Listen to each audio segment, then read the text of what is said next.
السلام علیکم ورحمۃ اللہ وبرکاتہ۔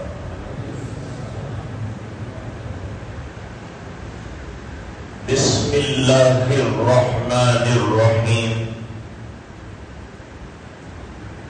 الحمد للہ وکفی وسلام علی عباده الذین اصطفی، خصوصا على أفضلهم وخاتم النبيين محمد الأمين وعلى آله وصحبه أجمعين، أما بعد، أعوذ بالله من الشيطان الرجيم، بسم الله الرحمن الرحيم، والذين هم لفروجهم حافظون، صدق اللہ العظیم۔ اللہم صل علی سیدنا محمد وعلی آل سیدنا محمد وبارک وسلم۔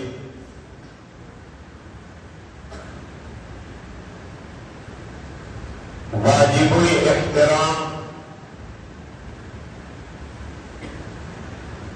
حضرات علماء اعظام، حفاظ کرام،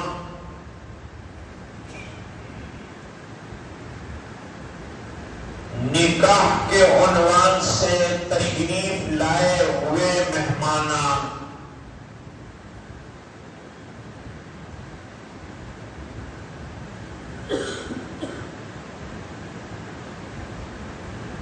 آج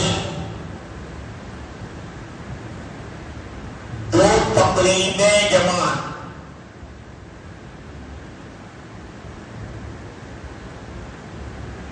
ایک تقریب تو ہفتہ واری اجتماع کا دن ہے،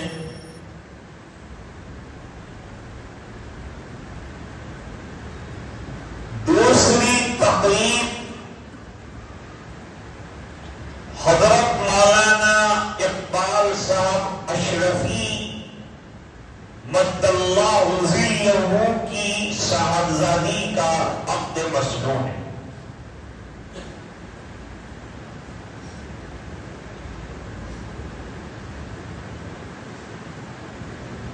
نکاح کے موقع پر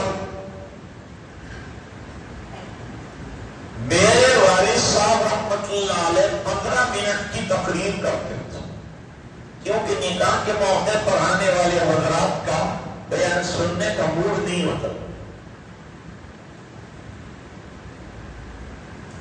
جلدی نمٹ جائے، کھانا ہو جائے، اسی کی فکر سوار ہوتی۔ اور سائنٹسٹ ویسے بھی کہتے ہیں کہ آدمی کے سننے کی کیپیسٹی 45 منٹس کی ہے، اس کے بعد وہ سنتا ہے لیکن غصے میں سنتا ہے۔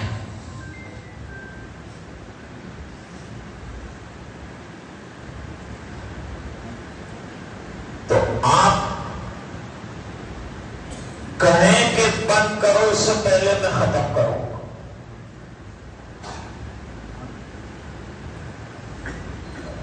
18واں باب سورۃ المومنون،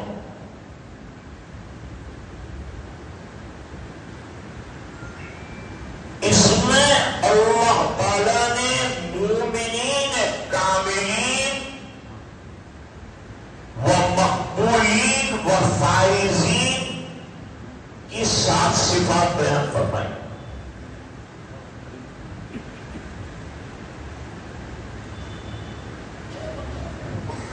ایک اور جگہ پر اللہ تعالی نے دوسری 7 صفات بیان فرمائی.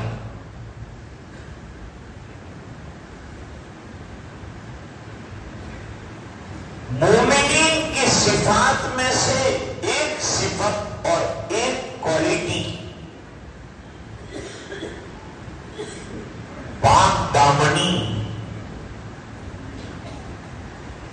اللہ فرماتے ہیں والذین هم لفروجہم حافظون.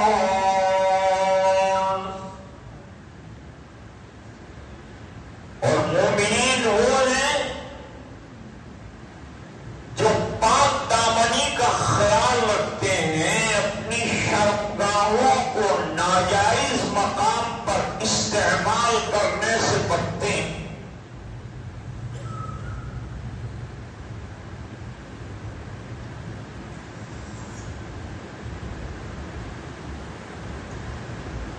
زنا جو ہے نا،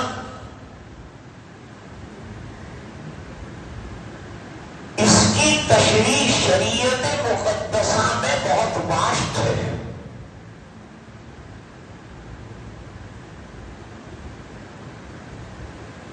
ایک تو اصطلاحی زنا ہوتا تو سبھی جانتے،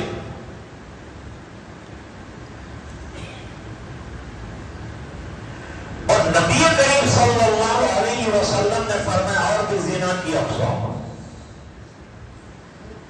فرمایا والعینان تزنیان، یہ دو آنکھیں بھی زنا کرتی ہیں. وزناہما النظر، غیر محرم کو دیکھنا. زنا ہے آنکھوں.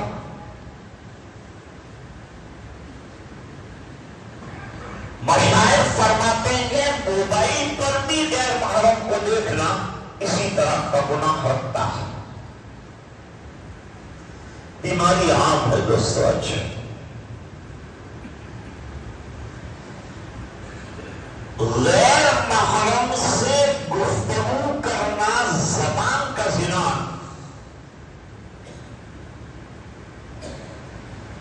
اور غیر محرم کی بات سننا کانوں کا زنا.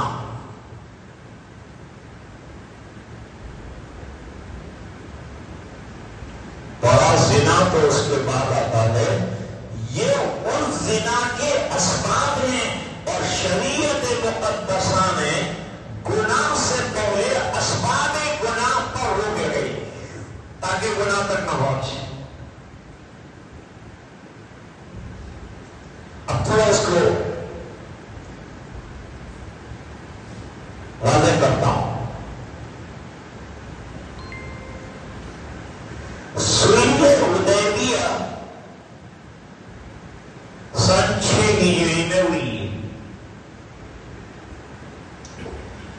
اس سے پہلے مسلمانوں اور مشرکین کے درمیان جنگیں رہی.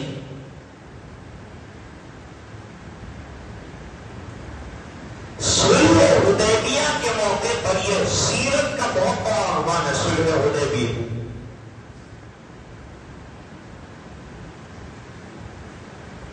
نہ جنگ معاہدہ، 10 سال تک نہ تم جنگ کریں گے نہ ہم جنگ کریں گے، نہ ہم حملہ کریں گے نہ تم حملہ کریں گے. یہ معاہدہ ہوا.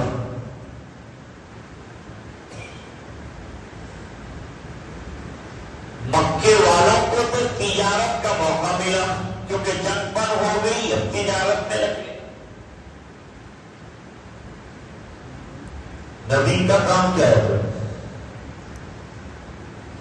حضور عالمی پیمانے کے نبی، آخری نبی. اس بنا پر آپ کا مشن یہ ہے کہ آپ جو ہے دعوت دیں گے دنیا کے بڑے بڑے لوگوں کو اور سلاطین کو. کسرا ایران کو دعوت دی،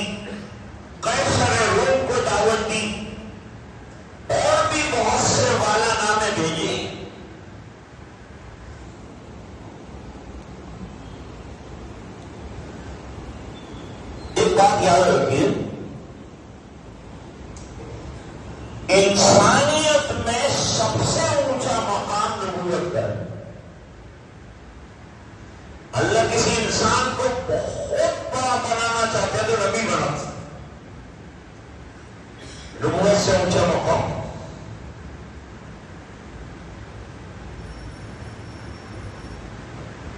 میں ایک اور بات کی عرض کر دوں،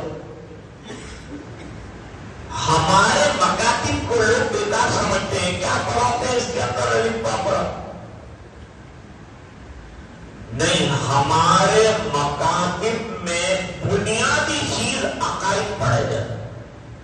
تعلیم الاسلام میں کیا ہے؟ عقائد۔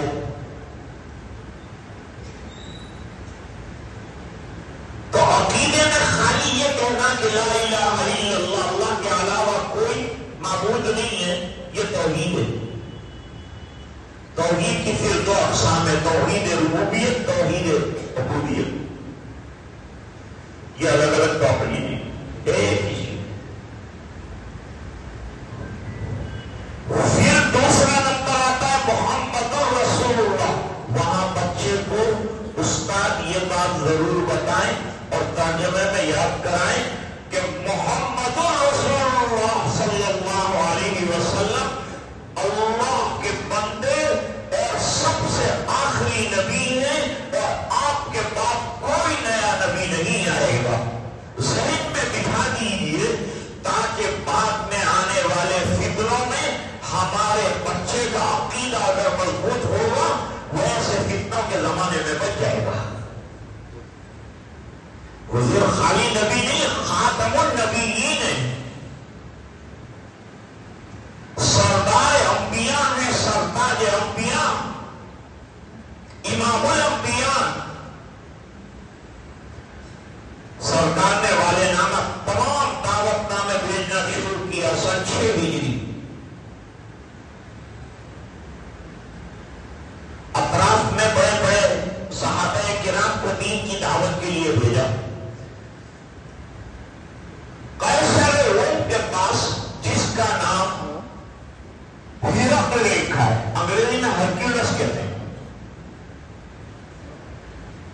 اس نے وہ جب خط آیا حضرت دہیہ کلبی رضی اللہ تعالیٰ کو لے کر آئے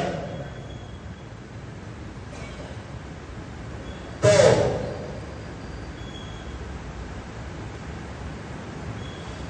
پہلے پوچھا کہ یہ خط کہاں سے آیا ہے؟ بتلایا کہ عرب سے خط آیا، مدینے سے خط آیا۔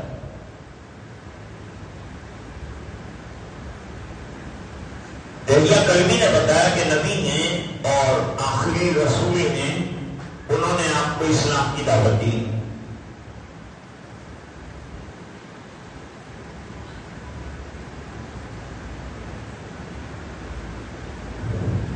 ٹھیک ہے،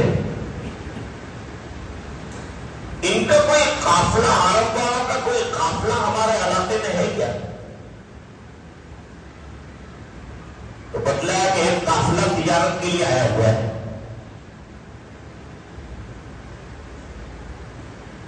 کہا وہ قافلے کو لاؤ، اس میں ابو سفیان بھی تھے۔ ابو سفیان ابھی ایمان نہیں لائے۔ یہی سرکار کا بہت بڑا ظرف رہا کہ جس نے زندگی بھر سرکار کے ساتھ دشمنی کی، فتح مکہ سے پہلے حضور پاک صلی اللہ علیہ وسلم نے اس کو معاف کر دیا۔ حالانکہ حضور پاک صلی اللہ علیہ وسلم کے سلسلے میں لوگ کیا کیا بکواسیں کر رہے ہیں آج کل، کچھ ملتا نہیں، ادھر ادھر کی باتیں کرتے ہیں۔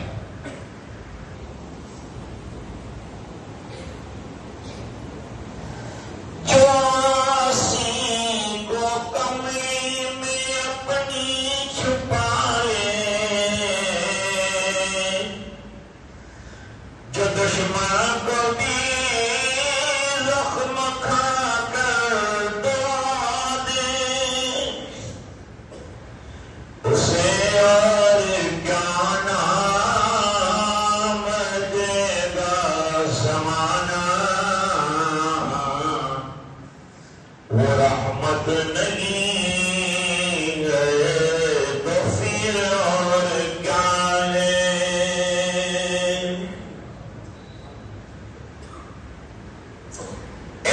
بہترین سیرت دنیا میں کسی کی نہیں ہے. لکھنے والوں نے آٹو بایوگرافیز لکھی ہیں، نبیوں کے کچھ حالات بھی لکھے، چند واقعات ملیں گے، لیکن سرکار کا رخ دیکھنے والے اور آقا کو دیکھنے والوں نے دیکھ کر یہاں تک لکھ دیا کہ داڑھی مبارک میں اور ریش بچے میں بال سفید کتنے تھے. ہے کسی کی آٹو بایوگرافی ایسی زبردست؟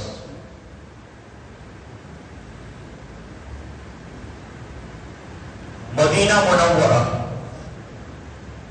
کیسی بستی بنائی. میرا چیلنج ہے دنیا والوں کو کہ تم بڑے اتحاد کی بات کرتے ہو، یونٹی کی بات کرتے ہو، ایک شہر مدینہ منورہ جیسا بسا کر بتاؤ.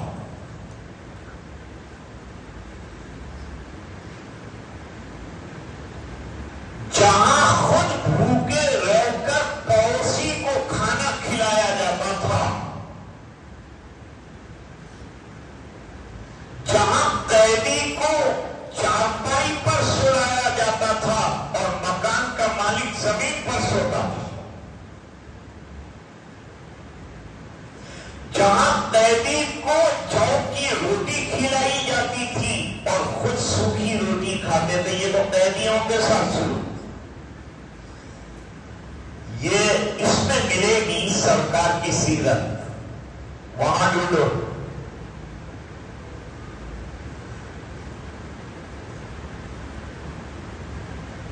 ہرقل نے ابو سفیان کو بلایا،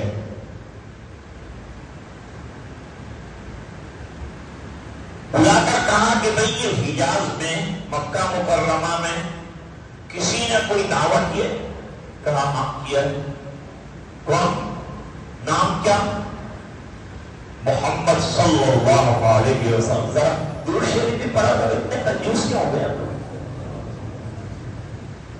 سرکار کا نام ہے ایک مطلب درود شریف.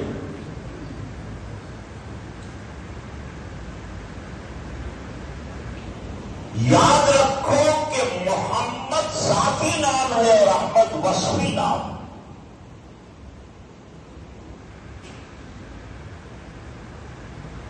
آئے ہیں پھر امام بخاری رحمۃ اللہ علیہ نے کن اوصاف کے ہستی کو اللہ نبی بناتے ہیں وہ اوصاف کا ذکر کیا ہے. پہلے دوسرے سطح پہ مل جائے. اور ہرقل والا واقعہ تقریباً 19 مرتبہ امام بخاری رحمۃ اللہ علیہ نے بیان کیا ہے. حدیث ہرقل مشہور حدیث. اب ہرقل جو ہے اس نے ابو سفیان کو آگے بٹھایا، جیسے آپ حضرت آگے بیٹھے ہیں، اور جتنے لوگ اور تھے قافلے میں ان کو پیچھے بٹھایا کہ دونوں کی نظریں نہ ملیں، اور کہا کہ میں تم سے کچھ سوالات کرنے والا ہوں، یہ سوالات کے صحیح جوابات دینا. ابو سفیان کی نیت تو بگڑی تھی کہ الٹے جواب دوں گا. سرکار